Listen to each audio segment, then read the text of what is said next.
Hi all, today we are going to discuss about dual converters. So we have seen that for the case of semi-converter operates in the single quadrant. The reason is for a given value of the load current, always the output voltage will be either positive or the zero for the case of the semi-converter. Whereas if you go for the full converter, we have seen that by varying the firing angle, we can vary the output voltage either positive or the negative. If you are varying the output voltage that alpha from 0 to 90 degrees, we have seen that it will be positive, V0 will be positive for a given value of load current, or if you are varying, increasing the value of alpha beyond 90 degrees, the output voltage will become equal to, average output voltage becomes equal to negative. That means for the case of full converter, we can operate in two quadrant, that is in quadrant number 1 and quadrant number 4. But in some applications, we may need the 4 quadrant operation. That means we should be able to reverse the voltage as well as the current. So in that case, we go for the dual converters. So dual converter, the basic working principle is it will have two full converters connected back to your load. So by that, if you are taking the first converter, I am taking my load voltage V0 as plus and minus. That means plus on the top, minus on the bottom, or in the same reference direction as that of the converter number 1, and converter number 2 I have connected in the opposite direction. So now what happens, when the converter number 1, the angle is varied from 0 to 90 degrees, V0 is positive, I0 is positive. If the firing angle is greater than 90 degrees, V0 will be negative and I0 will remain in the same direction, because thyristors allow the current direction in only one direction only. That equivalent circuit for this converter 1 I have represented here. It can be represented by V01, that means battery source. That V01 indicates the average value of this converter that is produced by the converter 1. So this diode is used for representing the current direction can flow only in one direction. Getting it? This is my load. So now the second converter I have connected in the opposite direction. So as it is connected in opposite direction, when the value of alpha is from 0 to 90 degrees, your output voltage will be like this side plus and this side minus, and this will allow the current direction only in the lower direction.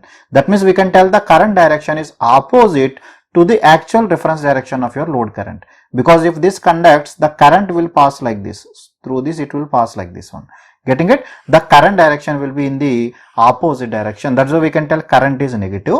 So in this negative, if you are varying from 0 to 90 degrees, so in that case that output voltage with respect to this one will be positive, and if you are varying greater than 90 degrees, it will be negative. Or if you are taking as a resultant, so resultant it will be like this. So if alpha 2 is greater than 90 degrees, output voltage is positive.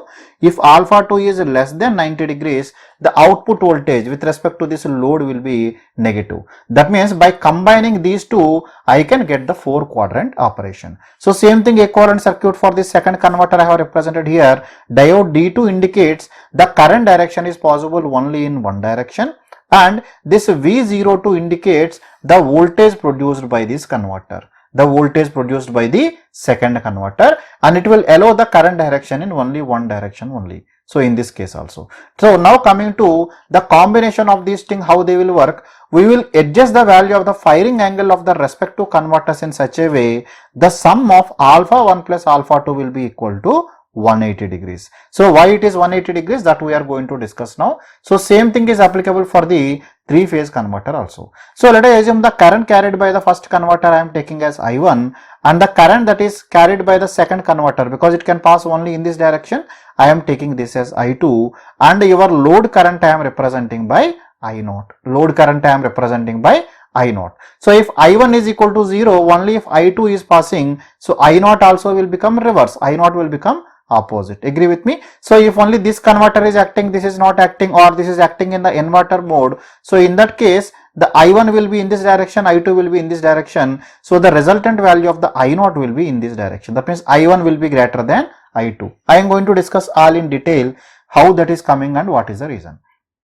So I can represent my average output voltage produced by the first converter as VOM cos alpha 1, where alpha 1 is the firing angle, and V02, because you can remember lower plate I have taken plus, upper plate as minus. So V02 will be VOM cos alpha 2, where this value of the VOM will depend on type of converter. For the case of single phase converter, it is 2Vm by pi. We have already derived this in respect to converters, and VOM will be equal to 3V ml by pi for the case of 3-phase converter. So now if you are taking your output voltage here, this output voltage V0 upper side plus and lower side minus, this V0 is nothing but equal to V01, and with respect to V02, because you can see V02 lower side plus upper side minus, or we can tell that V0 is nothing but equal to minus V02. V0 is nothing but equal to minus V02, or otherwise we can tell that V01 will be equal to minus V02. So I can represent this as VOM cos alpha 1, that is V01 is equal to minus VOM cos alpha 2. So VOM is same, so I am cancelling on both sides. This minus cos alpha 2, this minus I can take inside. So this I can write as 180 minus or plus times of alpha 2. So cos I can cancel, so inside angles I can compare. So I can tell that alpha 1 is equal to 180 minus or plus times of alpha 2, or alpha 1 plus or minus alpha 2 will be equal to 180 degrees. So this can be either plus sign or minus sign. Let us take each sign and check. So if I am taking the minus sign, this indicates alpha 1 minus alpha 2 is 180 degrees. That means this is possible only when alpha 1 is greater than 180 degrees. But in practice the firing angle cannot be greater than 180 degrees. So that's why, so this minus sign is not possible. Only option that is possible is the plus sign only. Alpha 1 plus alpha 2 is equal to 180 degrees. That means both firing angles are less than 180. So that's why alpha 1 plus alpha 2 is taken as 180 degrees. So let us take for example, I am taking alpha 1 is equal to 60 degrees. So we can just compare why I am writing V1 is equal to minus V2. The reason is if I am taking alpha 1 is equal to 60 degrees, then it acts as a converter. So the second device should act as an inverter, then only the current will pass in that direction. Agree with me? Because if it acts as a converter, the I0 will reverse because it will supply the current.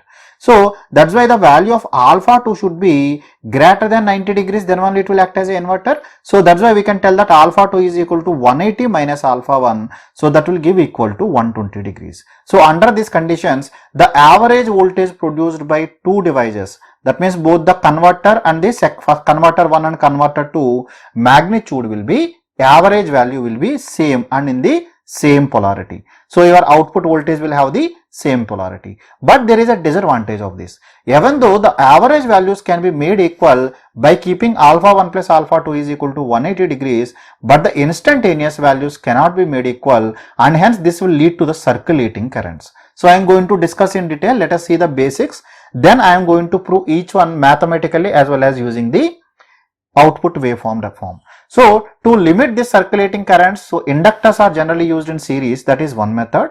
Or the second method, operate only one converter, one of these two converters at a time. If you want the positive direction of the current, then you operate only converter 1. If you want the negative current direction, only operate converter 2 and switch off the converter number 1. But now at any instant, if you want to reverse the current direction in your load, then in that case you have to first turn off the first converter and then turn on the second converter, because that process takes about 10 to 20 milliseconds, because this much time is required for reverse recovery of the thyristor, whichever thyristor is turned off, because current cannot sit suddenly, we have seen in the last class, because of the source inductance. So gradually current will come to 0. Then after that, that thyristor will take some time to completely recover and block the voltage. Then only we have to turn on the second converter. Otherwise the circulating currents problem will again come. So in practice this is not possible. That's why we always go for the series reactors. That method is called as circulating current scheme. And the first scheme operating only one converter at a time is called as non-circulating current scheme. That means no circulating currents will be there. So in the circulating current scheme, so the connection will be like this. So this is one converter, converter number 1. So this converter number 1 I am just representing with an equivalent value of the voltage source. I can represent this one as, this is V, because the converter 1. So converter 1 I am representing by V1, or I can represent as V01. So now this converter will allow the current direction in only one direction. So I can represent that by a diode, that indicating that current can pass in only one direction. So then followed by, you can see the reactors are used for limiting the current. These reactors are used for limiting the current, and the current this is carried by this one is I1. So this inductor I have kept here L by 2, and here my load is there. So this load is having a load current of I0 and the load voltage is equal to V0. So as a load voltage, I want my upper plate plus and lower plate minus, because we are taking the example of 60 degrees. We are going to analyze by taking alpha is equal to 60 degrees. That means the case when this converter 1 is acting as a converter and converter 2 is acting as an inverter. So that's why I am drawing the equivalent circuit only specific for this particular case. So it will be V01. So upper plate I can take as plus, lower plate as negative. So now coming to the converter 2 again current limiting reactor is used for limiting the current, and the current passing through this one, so it can allow only in one direction. So this is the diode. So this is a converter to voltage source. To avoid the confusion in the analysis, as I want my output voltage upper plate plus and lower plate minus, so this also I am taking the reference as upper plate plus and lower plate minus from now onwards. So this I am representing by V02. This I am representing by V02. Please remember for this case, because I will always we are going to see that we will already take care that whatever is the output voltage that is coming from 2, I am taking the by, when the alpha is less than 90 degrees, I will take it as a negative, so that because automatically we know that alpha is equal to 120 degrees, obviously it will be positive for the case we are taking. I am taking care for that one. I am just reversing the output waveform in such a way. Getting it? So now this is my equivalent circuit. So V01 is produced and V02 is produced, but what happens in practically, even though the average values of the V01 and V02 are same, but in practice their instantaneous values will not be same. We are going to see that because of that the current will circulate within this loop. The current will circulate within this loop. So how much current is circulating within this loop? So this depends on what is the difference in the value between them, and we are going to prove that the circulating currents also depends on the value of the alpha firing angle, and it is also going to depend on the with respect to the time it is going to vary. So now what are the advantages and disadvantages of going with this scheme? The advantages of going with this scheme is by controlling the firing angle of the respective things. That means by keeping alpha 1 plus alpha 2 is equal to 180 degrees. So what I will do, if I want to transfer the current from first circuit to the second circuit, I will go on increasing alpha 1, go on decreasing alpha 2. This will convert as an inverter and this will convert as a converter. So automatically it will convert from one type to another type easily. So controlling is very easy. So that is the advantage. So wherever the frequent operation is required, frequently you want to operate in multiple quadrant, then we go for the circulating current scheme. But the disadvantage of this one is, in order to limit the current, huge value of the reactors are required. So that's why the cost will be huge. And the second one, the circulating currents are circulating within this loop. Because of the circulating currents, the power factor of your overall system drops, as well as the efficiency of the system also decreases. But generally, in order to get the extra advantages, so those things are neglected. Even though the performance is degrading little bit, that means the power factor is decreasing or the efficiency decreasing, we are compromising for that in order to get the extra benefits. So this is my V02, this is V01, this is I1, this is I2, this is I0. So from this I can write the equation for this one. The value of I1 is supplying two currents. One current is your load current and your second current is the current that is taken back or supplied back through the inverter. So I1 will be equal to I0 plus I2. So let us proceed further with these basics. So now I am going to prove each one why the circulating current comes and other things we are going into detail now. So for this I am taking the three-phase converter. So I am taking the line voltages. This is my voltage VAB, and this opposite to VAB will be equal to VBA, because minus VAB is nothing but VBA. So that I have represented with dots in same color. Similar is the case VBC, and opposite to VBC will be equal to VCB. And similarly I have taken the third one, that is VAC. Opposite to VAC will be equal to VCA. So these are there. So now coming to the first converter. First converter, if the firing angle is equal to 0, so what will be the output? VCB will come, then VAB will come, then VAC will come, then VBC will come, like this by the first converter. Coming to the second converter, because it is connected in opposite direction, it will conduct whichever is the opposite side. So it will conduct this one, then followed by this one, then followed by this one, and this one, like this. Agree with me? So now the firing angle I am taking alpha 1 is equal to 60 degrees. So automatically alpha 2 will be equal to 120 degrees. It will act as a inverter. So if alpha is equal to 60 degrees, instead of VAB starting here, the VAB will start conducting from this instant. So let me take with a black color. So VAB start conducting from here, as it will conduct for 60 degrees. So it will conduct from this point to this point. Getting it? So your output voltage I am representing here, you can see this is my VAB. So VAB is coming as positive.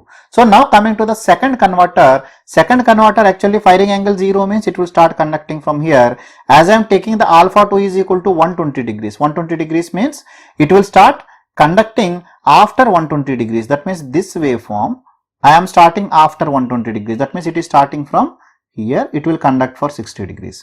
You can see here by keeping alpha 2 is equal to 120 degrees, what has happened to that voltage? That voltage also become positive. V01 is also positive, V02 is also positive with respect to your load voltage. I am taking with respect to your load as the reference. So as the both voltages are positive and if the average values are same, because this is also conducting for same time, this also same time. So average values will be same, so no problem will come. So if you are seeing this output voltage, you can see here, this is indicated here. So this is VBA. So VBA is conducting like this. Okay. So if you are plotting the waveform in the similar way, you will get this waveform as coming like this. And V02, you can see it is coming in the opposite direction. V02 is coming in the opposite direction like this. Agree with me? So now what is happening, even though the magnitude average value of V01 and V02 are coming same, but the problem is coming, the instantaneous values are not same. You can see at any instant, for example, at this instant V01 is more, V02 is less. Because of this difference in the voltages, so circulating currents will start circulating between these two converters. So that is the reason the circulating currents comes. So if you want to calculate the average value of the voltage, or the output voltage will be average of V01 and V02, you take V01 plus V02 divided by 2, your waveform will vary like this, where the maximum value will come as 0.5 times of VML and the minimum value will come as 0.433 times of VML.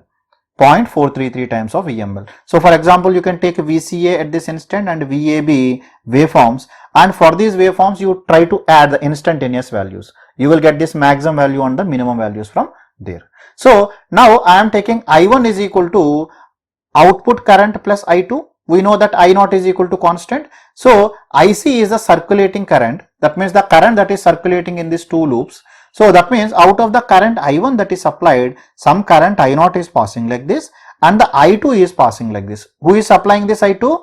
This converter is supplying to this inverter. That means the current that is circulating in this whole loop, this will be equal to I2 only, because I2 is a circulating current. Agree with me? That circulating current I am representing by IC in this example. So for a interval of if you are taking this one, because this instant will be equal to 60 degrees, because this is equal to pi by 3. So from pi by 3 plus alpha 1, pi by 3 plus alpha 1. So from that instant to omega t2, it will conduct for 60 degrees from there. That means pi by 3 plus alpha 1 plus 60 degrees. I am taking this duration for making the analysis, because every 60 degrees same waveform is repeating. So during that instant, that means from this duration to this duration I am taking. This duration to this duration, what is coming as output from here? VAB is coming as output from the first group, and from the second group what is coming? VBC is coming. When VAB is conducting, VBC is conducting by the second one. So we can tell that V01 will be equal to VAB and V02 is VBC. So your resultant voltage will be equal to V01 minus V02. Your resultant voltage is V01 minus V02. So this will be equal to, this is the voltage across the reactor, right? So your voltage across the reactor will be V01 minus V02. That is nothing but VAB minus VBC. So let us see what is VAB and VBC. So this is my value of VA. This is my value of VB. This is my value of VC. So VAB is nothing but VA minus VB. So I have taken opposite to VB. This is VAB. Similarly, VBC will be equal to VB minus VC. So VC I have taken opposite and taken the sum. So this is VBC. So if you measure the angle between these two, VAB and VBC, this angle is equal to 120 degrees, and each vector is having a maximum value of VML, because it is a line voltage. So I am taking VAB as my reference. So that's why I can write as VML sin omega t. Then VBC is lagging behind this by 120 degrees. So it will be VML sin of omega t minus 120 degrees. So automatically the voltage across the reactor, if you take, that will be equal to root 3 times of VML into sine of omega t plus pi by 6. You just substitute in this and simplify. And similarly, the output voltage will be equal to V01 plus V02 divided by 2.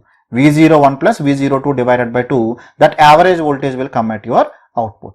So let us proceed back to here. So the voltage across the reactor, I have to take the difference of these two voltages. Agree with me? So take the difference of these two. This is VCA minus VAB, instantaneous value. It will be maximum here. And you can see this slope is decreasing, this slope is increasing. A point will reach with where both will have same magnitude. That's why in the center you can see magnitude becomes 0. That is a voltage across the reactor. Then it goes on increasing to negative value. It reaches the negative maximum at this instant.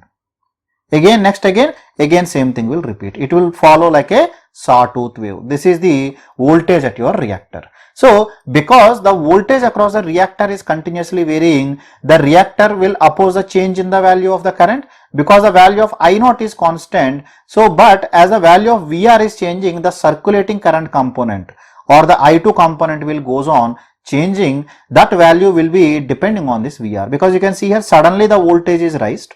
So the inductor will not allow the sudden change, so gradually the current will rise to peak and then it will fall down to 0. Then by this time it fall down to 0. Again suddenly it is changing, so again it will increase and fall down to 0. Again same thing, it is repeating. So that's why this is the waveform for the circulating current or the current passing through the inductor, which is opposing the change in this voltage. Because of this reactor voltage this is coming. Or we can tell the value of I1 is the sum of the circulating current plus the load current, which I am taking as constant, that is I naught. So sum of these two will give my value of I1, and we know the value of I2 is obviously equal to circulating current only in this case. So I2 is this one. Getting it? So in this way you will get the values. So now coming to calculation of the circulating current. So the circulating current I can do the 1 by L into integration of voltage across the reactor into dt. Agree with me? So from which duration to which duration we are taking? We are taking from pi by 3 plus alpha. We are taking from pi by 3 plus alpha, because I am taking that as the reference axis. So from there it is varying. Let us assume it is varying with respect to time t. I am taking as time t. At any instant I can find it. So if I want in terms of dt, so automatically this is omega t axis, I have to divide by omega. Or second option is there, we can write in terms of the omega t axis. Instead of dt, I can write as d omega t. So in that case what I have to do, here I have to divide with omega. The reason is here, you can see here 1 by L into VR I can write as root 3 times of VML by L into sine of omega t plus pi by 6 into dt. As inside it is omega t, when you do the integration, this will become cos omega t plus pi by 6 divided by omega. This is minus cos omega t plus pi by 6 divided by omega. So we can convert, instead of dt I can write as d omega t, provided that whatever is coming, that I have to compensate. So that's why what I have done, whatever omega that will generate I have kept here and changed the limits from instead of time to omega t, that is alpha 1 plus pi by 3 to omega t sin omega t plus pi by 6 d omega t. Either you can write this or do the integration in time only. Both cases you will get the same answer.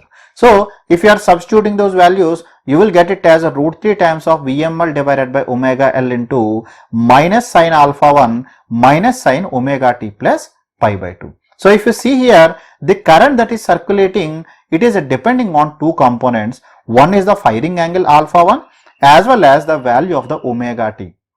With respect to time also it is varying, and as well as it is also depending on the value of alpha 1. So what is the peak value we can get? For a given value of alpha 1 with respect to the time that is varying, because it is sinusoidally varying, so peak will come when this component is equal to 1. You agree with me? So when this component is equal to 1, or I want to get it as minus 1, because minus of minus will become plus. So maximum magnitude is possible. So that will be possible for the case of omega t is equal to 5 pi by 6. When omega t is equal to 5 pi by 6, you will get the IC as the peak value, that I am representing ICP is equal to root 3 times of VML by omega L into 1 minus sin alpha 1. So you can see here the maximum magnitude of the circulating current is depending on the value of alpha 1. It is depending on the value of alpha 1.